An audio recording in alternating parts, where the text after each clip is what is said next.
Sir 2014 నుంచి 19 వరకు లోకేష్ గారు ఐటీ మినిస్టర్గా చేశారు. తర్వాత ఇంకో శాఖను కూడా ఏదో కేటాయించినట్టున్నారు. మీరు ఇందాక అన్నారు కదండి. ఆ శాఖ ఏంటో నాకు కరెక్ట్‌గా ఐడియా లేదు. కానీ ఐటీ మినిస్టర్గా తనకంటూ ఒక మార్క్ అనేది చూపించారని అప్పట్లో వినిపించిందండి. అంటే తెలుగుదేశం అభిమానులు ఎలాగ అంటూనే ఉంటారు. బయట ప్రజలు కూడా అనుకున్నారు. అంటే అక్కడ ఒక బేరేజ్ వచ్చేవి అది. అంటే ఒక చిన్న కంపారిజన్ ఏంటంటే ఇక్కడ లోకేష్ గారు, అక్కడ కేటీఆర్ గారు ఇద్దరు ఐటీ మినిస్టర్‌గా వాళ్ళు చేసే పనితీరు ఇదంతా. సో ఇప్పుడు అంటే ఎన్డీఏ గవర్నమెంట్ ఏర్పడింది. లోకేష్ గారు కూడా కీలకంగా వ్యవహరించబోతున్నారని నేను అనుకుంటున్నాను. అంటే నాకున్న ఆలోచన ప్రకారం. సో ఒకవేళ ఆయన మంత్రిత్వ శాఖలోకి తీసుకుంటే బాగుంటుందా? మంత్రిత్వ శాఖ ఏదైనా తీసుకొని ఆయన చేస్తే బాగుంటుందా? లేకపోతే పార్టీకి పనిచేస్తే బాగుంటుందని మీరు భావిస్తున్నారా? అంటే అది బేసిక్గా పార్టీలో నిర్ణయం తీసుకుంటారు, there is no doubt. IT ఒకటి బాగా పొటెన్షియల్ ఉంది మన దగ్గర కూడా ఐటీ. ఎందుకంటే మన ఆంధ్రప్రదేశ్ బ్రెయిన్స్ చాలా షార్ప్ బ్రెయిన్స్. ఎందుకంటే మ్యాథ్స్లో మనం స్ట్రాంగ్గా ఉంటాం. ఎక్కడ చూసినా కూడా మనం అమెరికాలో కూడా రాణించడానికి ప్రధానమైన కారణం అంటే మ్యాథ్స్లో మనకున్న నాలెడ్జ్. సో అది మనము ఫాస్ట్గా ఉంటాం మ్యాథ్స్ దీంట్లో. కాబట్టి దాన్ని సంబంధించి తీసుకుంటే ఇప్పుడు మీరు చూసుకుంటే తెలంగాణలో ఎక్స్పోర్ట్స్ ఆల్మోస్ట్ 2-3 లక్షల కోట్లు ఉంది సాఫ్ట్వేర్ ఎక్స్పోర్ట్స్. కానీ ఇక్కడ చూసుకుంటే 2-3 వేల కోట్లే ఉంది. కాబట్టి ఐటీ రంగానికి మంచి పొటెన్షియల్ అది. ఫర్ ఎగ్జాంపుల్ విశాఖపట్నం కావచ్చు, లేదంటే మిగతా ప్రాంతాలు కావచ్చు, ఐటీ రంగం అభివృద్ధి చెందడానికి చాలా స్కోప్ ఉంది. కాబట్టి ఐటీ కూడా మంచి ఫీల్డ్ యాక్చువల్గా తీసుకోవడానికి. తర్వాత ఏంటంటే వారు అమెరికాలో కూడా చదివారు ఈ విషయాల్లో, ఇంతకుముందు చేసిన అనుభవం వీటన్నిటిని తీసుకొని ఐటీ రంగంలో కూడా రాష్ట్రాన్ని ముందుకు తీసుకువెళ్ళాలంటే అప్పట్లో ఉన్న అనుభవం కూడా ఉపయోగపడవచ్చు. కానీ ఇప్పుడు ఎవరు ఏ మంత్రిత్వ శాఖ తీసుకున్నా కూడా ఫైనల్గా రాష్ట్రం ముందుకు వెళ్ళాలి అన్నది ఏర్పరచుకోవచ్చు.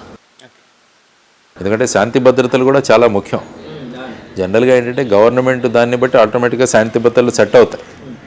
దాని గురించి పెద్దగా మంచి డీజీపీలని కానీ మంచి ఆఫీసర్లు ఎవరైతే డీజీపీ తర్వాత ఎస్పీలు పోలీస్ స్టేషన్ ఇన్ఛార్జెస్ను గట్టిగా నియమించుకుంటే శాంతి భద్రత చక్కగా నడుస్తుంది. కానీ రాష్ట్రానికి ముఖ్యంగా కావాల్సింది ఎంప్లాయ్మెంట్, టూరిజము, పెట్టుబడులను ఆకర్షించడము, ఐటీ, ఇవి చాలా ముఖ్యమైన విషయాలు. లేకుంటే జనరల్గా ఏంటంటే మనం ఈ రంగాల గురించి ఆలోచిస్తున్నాం. ఈవెన్ సెంట్రల్లో కూడా నిన్న రంగాలు చూసుకుంటే ఏమన్నారు, defence, home, finance, external affairs, ఇవి భాజపా దగ్గరే పెట్టుకున్నాయన్నారు. కానీ నేను ఎప్పుడు చూసేది ఏంటంటే ఎంఎస్ఎంఈ ఎవరి దగ్గరికి ఇచ్చారు? మైక్రో స్మాల్ మీడియం ఎంటర్ప్రైజెస్ అంటే చిన్న చిన్న యూనిట్లను తయారు చేయడము, పరిశ్రమలను ఏర్పాటు చేయడము, ఇవి ఎవరి దగ్గర ఉన్నాయి? చిన్న పరిశ్రమలు అనుకోవచ్చా అండి? ఇంతమంది జనాభా ఉన్న దాంట్లో, ఇంతమంది యువతరం ఉన్న దాంట్లో మనం అందరికీ కూడా ఉద్యోగాలు సృష్టించలేం. ప్రభుత్వం అందరికీ ఉద్యోగాలు ఇవ్వలేదు. కానీ ఇటువంటి వాటిని సృష్టించాలి. ఎందుకంటే ఈ మంత్రిత్వ శాఖ ఎవరి దగ్గరికి వెళ్ళి చూశాను. ఇంతకుముందు బీహార్ ముఖ్యమంత్రిగా చేసిన మాంజీ గారు ఉన్నారు, ఆయన దగ్గరికి వెళ్ళి. రెండవది నేను చూసింది ఫుడ్ ప్రాసెసింగ్ ఎవరి దగ్గరికి వెళ్తుంది. అందులో food processing I think Paswan గారు, రామ్విలాస్ పాస్వాన్ గారి అబ్బాయి, ఆయన దగ్గరికి ఫుడ్ ప్రాసెసింగ్ వెళ్ళింది. కాబట్టి ఏంటంటే ఇవన్నీ కూడా చాలా ముఖ్యమైన అంశాలు మన రాష్ట్రానికి. తర్వాత పోర్ట్స్, ఎందుకంటే మనకున్నంత తీర ప్రాంతం ఎక్కడా లేదు. దీన్ని కనుక బ్రహ్మాండంగా ఎక్స్ప్లాయిట్ చేసుకున్నామంటే మనకు అనేక కార్గోను ఆకర్షించవచ్చు. ఇక్కడ ఎప్పుడైతే కార్గో వచ్చిందో కార్గో కనెక్టెడ్ మనం ఇండస్ట్రియల్ టౌన్ డెవలప్ చేయొచ్చు. ఇండస్ట్రియల్ టౌన్ నుంచి ఉద్యోగాలు ఏర్పడతాయి. సో ఇవన్నీ కూడా మనం ఆలోచించాల్సిన అంశాలు. కాబట్టి జనరల్గా ఏంటంటే రెవెన్యూ ఎవరి దగ్గర ఉంది, హోమ్ ఎవరి దగ్గర ఉంది, ఇవే ఆలోచిస్తాం. కానీ రాష్ట్రాన్ని నడిపించే ఆయుధాలు, సాధనాలు ఏవైతే ఉన్నాయో పరిగెత్తించేవి ఏంటంటే టూరిజం, తర్వాత ఎంప్లాయ్మెంట్ క్రియేషన్, ఐటీ, సో ఈ రంగాలు, తర్వాత ఎంఎస్ఎంఈ, చిన్న చిన్న పరిశ్రమలు. సో ఇవన్నీ కూడా రాష్ట్రాన్ని అభివృద్ధిలో పరిగెత్తిస్తాయి. కాబట్టి వాటిలలో మంచి వాళ్ళు ఉండాలని నేను అనుకుంటాను ఎప్పుడు కూడా. కానీ ఎందుకంటే స్టేటస్, ఈయన రెవెన్యూ మినిస్టరు, ఈయన హోమ్ మినిస్టరు, ఇవి జనరల్గా సర్వసాధారణ ప్రజలలో ఉన్న అభిప్రాయాలే. కానీ ఇప్పుడు మనం ఉన్నది డెవలప్మెంట్, అభివృద్ధి ముఖ్యం. ఇంతకుముందు ఏంటంటే పాలన ముఖ్యం, ఇప్పుడు అభివృద్ధి ముఖ్యం. పాలన అప్పుడు మీకు రెవెన్యూ, హోము ఇవి ఇంపార్టెంట్. కానీ అభివృద్ధి ఎప్పుడైతే ముఖ్యమో ఆ అభివృద్ధికి కాంట్రిబ్యూట్ చేసే మినిస్ట్రీస్ అవి చాలా ప్రాధాన్యత సంతరించుకుంటాయి. ఒకవేళ లోకేష్ గారు తీసుకుంటే అంటే ఇలాంటి అభివృద్ధికి సంబంధించిన మంత్రిత్వ శాఖను తీసుకుంటే మంచిదని భావిస్తున్నారు సార్? అంటే ఫర్ ఎగ్జాంపుల్ ఐటీ, ఎందుకంటే ఈజ్ అన్ యంగ్స్టర్, ఇంతకుముందు చేసిన అనుభవం ఉంది. తర్వాత పార్టీలో కూడా ఆయన పొజిషన్ జనరల్ సెక్రటరీ అనుకుంటాను. సో ఆ విధంగా పార్టీ ఉన్నది కాబట్టి అది కూడా పట్టు, వారి నాన్నగారే వారు ముఖ్యమంత్రి. కాబట్టి ఇవన్నీ కూడా పాజిటివ్ అండ్ రీఎన్ఫోర్స్మెంట్ ఫ్యాక్టర్స్, ఇవన్నీ కూడా ఉపయోగపడతాయి. సో ఆ విధంగా వారు ముందుకు తీసుకెళ్ళాలి. సార్ జగన్మోహన్ రెడ్డి గారు అంటే ఫలితాలు వచ్చిన తర్వాత యాక్చువల్గా మీడియా ముందుకు వచ్చారు. ఆయన ఏమన్నారంటే, నేను ఇంత వెల్ఫేర్ ఇవ్వడానికి ట్రై చేశాను, చాలామంది అంటే వీళ్ళందరూ మన వాళ్ళు అనుకున్నాను, అంటే మనకు ఓటేస్తారనుకున్నాను, వెల్ఫేర్ ఇచ్చిన ఇంత మంచి పనులు చేసినా కూడా ఎందుకు నన్ను ఓడించారో నాకైతే తెలియట్లేదు, దేవుడికే తెలుసు అన్నట్టు ఏదో సంథింగ్ ఏదో ఈ కైండ్ ఆఫ్, అంటే ఎగ్జాక్ట్ వర్డ్స్ ఇవి కాదు కానీ ఇలాంటి అభిప్రాయం వచ్చేటట్టు ఆయన మాట్లాడారు. ఒకవేళ దాన్ని ఒక పరిశీలించాల్సి వస్తే, విశ్లేషణ చేయాల్సి వస్తే మీరు ఏ విధంగా విశ్లేషిస్తారు? వెల్ఫేర్కి దెర్ ఇస్ నో లిమిట్. 3,000 ఇస్తే 4,000 ఎందుకు ఇవ్వకూడదు అంటారు, 4,000 ఇస్తుంటే 5,000 ఎందుకు ఇవ్వకూడదు, ఇచ్చేదేంటి మన డబ్బే కదా అంటారు. ఇలా రకరకాల చర్చలు జరుగుతాయి. తర్వాత ఏంటంటే ఒకరికి వచ్చి ఇంకొకరికి రాకుంటే ఆటోమేటిక్గా వ్యత్యాసం కనపడుతుంది మనకి. సో ఇవన్నీ కూడా చర్చకు దారితీస్తాయి. అందువల్ల ఏంటంటే మొత్తం వెల్ఫేర్ మీదే వారు కాన్సన్ట్రేట్ చేయడం వల్ల ఎక్కడ ప్రచారాలు ప్రసంగాలు జరిగినా కూడా మేము బటన్ నొక్కి ఇంత ఇస్తున్నాం. 2,70,000 కోట్ల రూపాయలు మేము వెల్ఫేర్లో 5 సంవత్సరాలు ఇచ్చి, అంటే ప్రతి సంవత్సరానికి 52,000 కోట్ల రూపాయలు బడ్జెట్లో మేము ఇవ్వాల్సి వస్తుంది. దానికోసం అప్పులు కూడా చేయాల్సి వస్తుంది. అందువల్ల ఏమవుతుందంటే వెల్ఫేర్ అన్నదానికి దెర్ ఇస్ నో లిమిట్. అందుకనే తమిళనాడులో ఒక అతను నన్ను కనుక ఎన్నుకుంటే మిమ్మల్ని అందరినీ కూడా చంద్రమండలం మీదకి తీసుకెళ్తానని చెప్పాడు. ఎందుకు చెప్తున్నానంటే ఫ్రీగా ఇస్తే దెర్ ఇస్ నో లిమిట్. దానికి బదులు ప్రతి ఇంటికి ఒక ఉద్యోగాన్ని ఇస్తానంటే ఎలా ఉంటుంది చూడండి. ప్రతి అమ్మాయి పుట్టగానే అమ్మాయి పేరు మీద ఎర్రచందనము, తర్వాత టేకు చెట్లు నాటిస్తాను, అమ్మాయి 21 సంవత్సరాలు అయిన తర్వాత ఆస్తి అంతా అమ్మాయికి వస్తుందంటే ఏ విధమైన భద్రతా భావం ఉంటుంది? ఇదేంటంటే డబ్బులు ఇస్తున్నాం, ఖర్చు పెడుతున్నాం. ఈ ఖర్చు పెట్టేది కూడా మళ్ళీ లిక్కర్ షాప్స్ వీటి గురించే తిరుగుతోంది, దీని గురించి. కాబట్టి ఆ విధంగా చూసుకుంటే ఏమవుతుందంటే ఎప్పుడు కూడా అభివృద్ధి సంక్షేమం అన్నవి జోడుగుర్రాల్లాగా వెళ్ళాలి. సో ఒకే చక్రాన్ని పరిగెత్తిస్తామంటే ఆ బండి ముందుకు వెళ్ళదు. ఈ అభివృద్ధి గుర్రం ఆగిపోద్ది. అభివృద్ధి చక్రం ఆగిపోతే ఈ చక్రం పరిగెత్తుంటే ఆ బండి పరిగెత్తు. కాబట్టి రెండు కూడా ఉండాలి. తర్వాత ఏంటంటే సంపద సృష్టించి అభివృద్ధి చేసి దాని నుంచి వెల్ఫేర్ చేయాలి. లేకుంటే అప్పులు తెచ్చి నేను వెల్ఫేర్ చేస్తానంటే ఎవరైనా చేయొచ్చు. దానికి ముఖ్యమంత్రిగా ఉండాల్సిన అవసరం లేదు. మీరు అప్పులు తీసుకురండి, నాకైనా ఇవ్వండి, అప్పులు ఇవ్వండి, నేనేమి బటన్ నొక్కమంటే నొక్కుతాను. ఒక క్లర్కల్ సరిపోతాడు. మొన్న ఒక పెద్ద ఆయన ఇంటర్వ్యూ చేసినప్పుడు ఆయన ఒక మాట అన్నారండి, మురళీమోహన్ గారు ఇంటర్వ్యూ చేసినప్పుడు, బటన్ నొక్కడానికి అంటే ముఖ్యమంత్రి పోస్టే అవసరం లేదు, అలా వీధిని పోయి రిక్షావాడిని తీసుకుని వచ్చి బాబు బటన్ నొక్కన్నా కూడా నొక్కుతాడు, దానికే ఉంది అన్నట్టు కూడా ఆయన అన్నారు. కాబట్టి ఏంటంటే ఎప్పుడు కూడా ఇప్పుడు నేర్చుకోవాల్సిన అంశం కూడా రాష్ట్రానికి దేశానికి కూడా గత జగన్మోహన్ రెడ్డి గారి ప్రభుత్వం మళ్ళా రాకపోవడానికి కూడా ఒక మెసేజ్ వెళ్ళింది. కేవలం సంక్షేమం చేస్తే మనం మళ్ళా రాలేమన్న ఒక మెసేజ్ కూడా వెళ్ళింది. కాబట్టి ఎప్పుడు కూడా అభివృద్ధి సంక్షేమం రెండూ కలిసి వెళ్ళాలి. ఈవెన్ ప్రస్తుతం ఉన్న ప్రభుత్వం, రాబోయే ప్రభుత్వం కూడా వాళ్ళు కూడా అనేక హామీలు ఇచ్చారు. కాబట్టి వారికన్నా ఎక్కువ ఇచ్చారు. కాబట్టి వీటిని నడపాలంటే ముందు అభివృద్ధి చాలా ముఖ్యం. అందుకనే అన్నాను మన రాష్ట్రానికి అభివృద్ధి చాలా ముఖ్యం, పెట్టుబడులు చాలా ముఖ్యం. అందుకని ఇటువంటి ఆలోచించే వాళ్ళు అటువంటి మంత్రిత్వ శాఖలు తీసుకోవాలి అన్నది నేను అన్నాను అనమాట. రొటీన్ గవర్నెన్స్ కాదు ఇప్పుడు కావాల్సింది, అభివృద్ధి. తర్వాత మనం ఏ విధంగా పెట్టుబడులు తీసుకురాగలం అన్న విషయంగా మనం ఆలోచించుకుంటూ వెళ్ళగలిగితే అప్పుడు రాష్ట్రం ముందుకు వెళుతుంది అన్నది ఆలోచించాలి. సార్ ఇప్పుడు పూర్వాశ్రమంలో మీరు పోలీస్ కాబట్టి అడుగుతున్నానండి.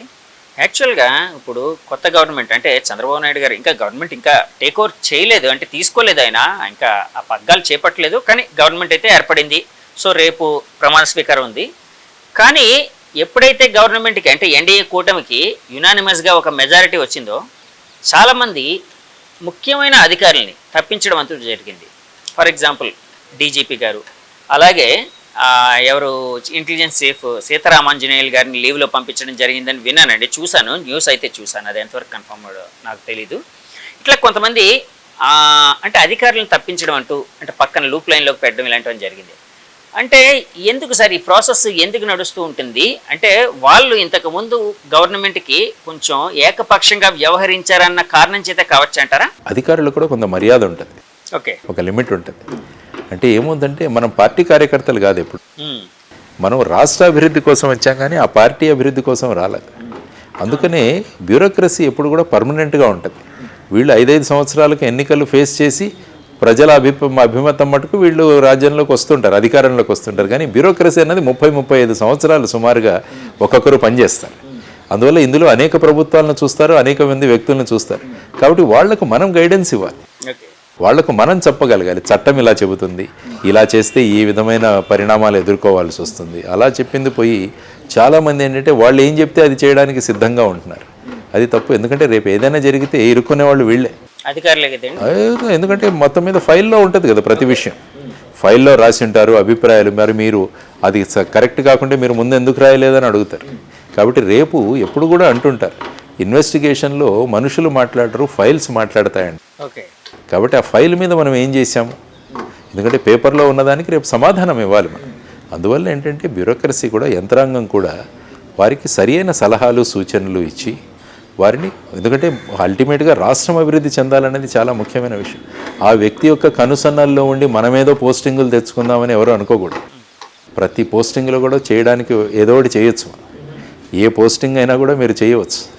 కానీ ఇక్కడ ఎలాగుందంటే మీరే అన్నారు, లూప్ లైన్ అంటారు, మీరే మాట్లాడారు. అవునండి. అదే నేను జనసామాన్యులు ఇంతకుముందు నేను చెప్పినట్టు మంత్రిత్వ శాఖలంటే ఇవే అన్నట్టుగా ఏ విధంగా అభిప్రాయం ఉందో, బ్యూరోక్రసీలో కూడా కమిషనర్ ఆఫ్ పోలీసు, లేకుంటే డీజీపీ, లేకుంటే ఎస్పీఎఫ్ డిస్ట్రిక్ట్, లేకుంటే పోలీస్ స్టేషన్ ఇన్ఛార్జు, వీళ్ళు చాలా ముఖ్యమని అనుకుంటారు. కాబట్టి ఈ పోస్టింగుల కోసం ఈ రాజకీయ నాయకుల కనుసన్నల్లో మనం ఎలా ఉండాలి అన్నది చాలామంది ప్రయత్నాలు చేస్తుంటారు. అందరినీ అనను కానీ కొంతమంది ప్రయత్నం చేస్తుంటారు. దానివల్ల ఏమవుతుందంటే వాళ్ళు చెప్పిన విషయాలను మనం వినాల్సి వస్తుంది. వినాల్సి వచ్చినప్పుడు ఎప్పుడైతే ఇది చట్టబద్ధంగా చెబితే అది పర్వాలేదు, కానీ చట్టబద్ధత లేని విషయాల్లో మనం ఎప్పుడైతే ఇంప్లిమెంట్ చేస్తామో అప్పుడు ఇటువంటి పరిస్థితులు మనకు ఎదురవుతాయి. సో అందువల్ల బ్యూరోక్రసీ కూడా నేర్చుకోవాల్సింది చాలా ఉంది. ఏ ప్రభుత్వం అయినా కూడా మీరు నియమాలు ఉన్నాయి, రూల్స్ ఉన్నాయి, రెగ్యులేషన్స్ ఉన్నాయి, వాటి ప్రకారం కనుక మనం అందరము నడుచుకోగలిగితే రాష్ట్రం కూడా బ్రహ్మాండంగా ముందుకు నడుస్తుంది. కాబట్టి ఎందుకంటే కొత్త ప్రభుత్వంలోకి చాలామంది ఫస్ట్ టైం ఎమ్మెల్యేస్ వస్తారు. వాళ్ళు కొంతమంది మినిస్టర్స్ అవుతారు. వాళ్ళకు గవర్నెన్స్ ఇటువంటి విషయాలు తెలియవు. మేము చెప్పిందే అవ్వాలి అని అనుకుంటుంటారు, కానీ అవ్వదు. చెప్పింది మీరు న్యాయబద్ధం ధర్మబద్ధం అవుతూనే అవుతుందని వీళ్ళు చేయాలి. మీరు ఏం చెప్పినా అయిపోతుంది అంటే వాళ్ళు ఏమైనా చెబుతారు. సో ఆ విధంగా బ్యూరోక్రసీ కార్యవర్గం యొక్క భూమిక కూడా రాష్ట్ర అభివృద్ధికి చాలా ముఖ్యం. కాబట్టి ఆ విధంగా ప్రవర్తన ఉండాలని చెప్పేసి మనం అనుకుంటాం. తర్వాత ఆఫీసర్ల యొక్క మెరిట్ని చూసి వాళ్ళని అక్కడ పోస్టింగ్ వేయాలి.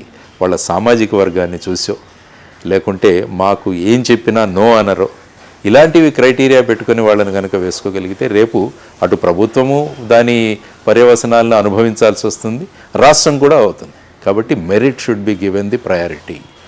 ఆ వ్యక్తి మనకు అడుగులు మడుగులు ఎత్తకపోవచ్చు, ఆ వ్యక్తి మనకు అనవసరంగా సెల్యూట్లు కొట్టకపోవచ్చు, కానీ ఆ వ్యక్తిలో పొటెన్షియల్ ఉంది. ఆ వ్యక్తి చట్టబద్ధంగా చేస్తాడు. ఆ వ్యక్తి ఎప్పుడు చేసినా కూడా ధర్మంగా బద్ధంగా చేస్తాడు. అటువంటి వాళ్ళని తీసుకొని మనం కనుక సరి అయిన పొజిషన్స్లో పెడితే ఏముందంటే రాష్ట్రం బ్రహ్మాండంగా ముందుకు వెళుతుంది. సార్, మన తెలుగువారైన రామ్మోహన్ నాయుడు గారికి ఇది ఏవియేషన్ మినిస్ట్రీ ఇచ్చారండి. అంతకుముందుగా అశోక్ గజపతిరాజు గారు ఇంతకుముందు ఆయన చేశారు. తర్వాత పెమ్మసాని గారికి అండ్ ఉక్కు పరిశ్రమల సంథింగ్ సహాయ మంత్రి ఏదో ఇచ్చారు. లేదు, ఆయనకి చంద్రశేఖర్ గారికి గ్రామీణాభివృద్ధి మరియు కమ్యూనికేషన్. అవునవును. కిషన్ రెడ్డి గారికో ఎవరికో గారికి గనులు, తర్వాత వచ్చేసి వర్మ గారికి హెవీ ఇండస్ట్రీస్ ఉక్కు, దానిలో సహాయ మంత్రిగా ఇచ్చారు. మన రాష్ట్రానికి 3, ఒక క్యాబినెట్ 2 సహాయ మంత్రులు వచ్చారు. నేను పెమ్మసాని గారిది వర్మ గారిది మార్చాను. సరే, ఈ ముగ్గురు అంటే మన రాష్ట్రంకి ఏదైనా చేయాలి, అభివృద్ధి చేయాలి అంటే ఏ విధంగా ఉపయోగపడే అవకాశం ఉందని మీరు భావిస్తున్నారు? నెంబర్ 1 ఏంటంటే రాష్ట్రం నుంచి ప్రాతినిధ్యం, అది నెంబర్ 1. కాబట్టి మనకు ఒక క్యాబినెట్ 2 సహాయ మంత్రులు ఉన్నారు. అంటే ఆ క్యాబినెట్ మీటింగ్లో మన రాష్ట్రానికి చెందిన వ్యక్తులు అక్కడ ఉంటారు, అది నెంబర్ 1. తర్వాత ఏంటంటే ఈ మినిస్ట్రీస్లో అంతా కూడా వీళ్ళ కోఆర్డినేషన్ ఉంటుంది. సపోజ్ రామ్మోహన్ నాయుడు గారు రేపు ఏదైనా మాకు పోర్ట్ ఒకటి కావాలి అని సోనోవాల్ గారి దగ్గరికి ఒక ప్రపోజల్ తీసుకుని వెళ్ళారనుకో, క్యాబినెట్ కొలీగ్స్, అరే మన రామ్మోహన్ నాయుడు గారు వచ్చారు కాబట్టి చూద్దాం, ఆంధ్రప్రదేశ్ రాష్ట్రంలో ఏదో ఒక పోర్టు గురించో జెట్టి గురించో వచ్చారు, మంజూరు చేద్దాం. సో ఈ విధంగా కూడా ఉంటుంది. తర్వాత ఆయన ఫర్ ఎగ్జాంపుల్ వాళ్ళ అస్సాంలో కానీ ఎక్కడైనా ఎయిర్పోర్టో ఏదో ఒకటి కావాలి, వారు వీరి దగ్గరికి వస్తారు, వీరి ఈ విధంగా. కాబట్టి ఆ విధమైన కోఆర్డినేషన్ భూమికలో కూడా ఉండొచ్చు. తర్వాత సివిల్ ఏవియేషన్ మినిస్ట్రీ ఏదైతే వారికి ఇచ్చారో పౌరయాన శాఖలో కూడా ఇప్పుడు రాష్ట్రానికి ఇది, ఎందుకంటే మొత్తం దేశానికి సంబంధించిన మినిస్ట్రీ కాబట్టి వారు ఈ రాష్ట్రానికి సంబంధించిన వారు. కాబట్టి ఇప్పుడు భోగాపురం ఎయిర్పోర్ట్ ఒకటి వస్తుంది, అది కూడా త్వరితగతిన తీసుకెళ్తారు. తర్వాత విజయవాడ ఎయిర్పోర్ట్ కూడా ఇంటర్నేషనల్ స్టాండర్డ్స్లో తీసుకువెళ్ళడం, తర్వాత వచ్చేసి ఇంకా చిన్న చిన్న ఎయిర్పోర్ట్స్ ఎక్కడైనా డెవలప్ చేస్తూ దీన్ని టూరిజంతో కనుక లింక్ చేయగలిగితే మనం, అంటే ఈ పౌర విమాన శాఖ తర్వాత టూరిజం ఈ రెండింటితో సమన్వయం చేసుకోగలిగితే టూరిజం పొటెన్షియల్ డెవలప్ అవుతుంది రాష్ట్రంలో. సో ఇలాంటి విషయాలు అక్కడ ఉన్నాయి. తర్వాత గ్రామీణాభివృద్ధి చంద్రశేఖర్ గారి దగ్గర ఉంది. గ్రామీణాభివృద్ధిలో సుమారుగా గత బడ్జెట్ చూస్తే మీకు 1,56,000 కోట్ల బడ్జెట్. అందులో ముఖ్యంగా ఈసారి నిన్న తీసుకున్న నిర్ణయంలో 3 కోట్ల ఇళ్ళు నిర్మించాలన్నది కొత్త నిర్ణయం. కాబట్టి ఇందులో కూడా మన రాష్ట్రానికి కొంత కోటా వస్తుంది.